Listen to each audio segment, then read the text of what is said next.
Well, the new German Chancellor Friedrich Merz has met with Poland's Prime Minister Donald Tusk in Warsaw on his first full day in office. Tusk held what he called a new opening in relations with Germany. He stressed that both governments will keep up their support for Ukraine. The two leaders also discussed illegal migration. The Polish leader said controls should focus on the European Union's external borders. DW's chief political editor, Michaela Köfner, she is traveling with the new chancellor. She is in Warsaw tonight.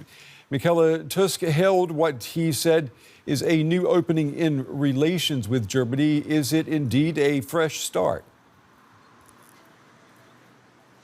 Well, it is by definition. Friedrich Merz is German Chancellor, first day in office properly after he was sworn in last night. And he had vowed to head to Paris and Warsaw, which is exactly what he has been doing today. First, he met French President Emmanuel Macron. He said he wants to redevelop the Franco-German reflex. Then he headed to Warsaw, where Donald Tusk reiterated that, of course, Germany has the right to control its own borders. Another pledge that he fulfilled today was to actually actively turn back people coming from all directions into Germany or trying to come in. But at the same time, Donald Tusk wants more European solidarity, particularly when it comes to protecting the external borders, which is Poland's job largely. And this is something where both recognize, yes, there should be a fresh start. There's a great friendship, but at the same time, there needs to be more detailed work on how Europe as a whole can deal with this. I understand that the leaders also discussed migration, the main sticking point between both of these countries, isn't it? Yes, it is. And it's very much part of a hybrid war Poland is feeling the brunt of.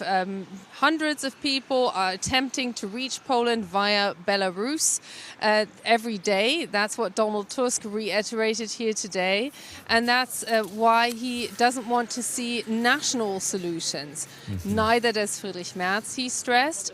And this is all, of course, in the shadow of the overarching European conflict of Russia's attack on Ukraine, where both have vowed to stand together and to make sure that Europe finds a response, also in ramping up its own capabilities of producing the ammunition and the military equipment needed. And Michaela, I have to ask you, how is the new Chancellor Merz's approach to Poland, how is it different from his predecessor, the former Chancellor Olaf Scholz? Well, first of all, there are two completely different styles of politician. Olaf Scholz was not a great communicator. Friedrich Merz, in contrast, has a very much a CEO take on being the German Chancellor. And you learned the hard way by having to go into a second vote yesterday that he needs to unite people and to convince people to follow him. Here, it was quite clear in Paris, a bit less so here in Poland, that everybody was trying to make sure he has a great opening shot at being Chancellor, of portraying German leadership, because that's what all sides want.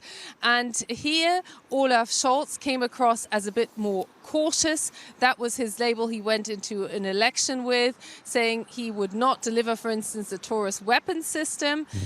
Here, Friedrich Merz, in contrast, doesn't say he will hand it over straight away, but together with Poland, he is signaling that there will be a much more decisive Germany for Russia to reckon with, which also seeks to coordinate closely now with its allies on how to tackle the United States and Donald Trump, whom he will call tomorrow in a phone call. Yeah, keeping the door open on those Taurus missiles, for sure. Our chief political editor, Michaela Köfner, in Warsaw for us tonight. Michaela, thank you.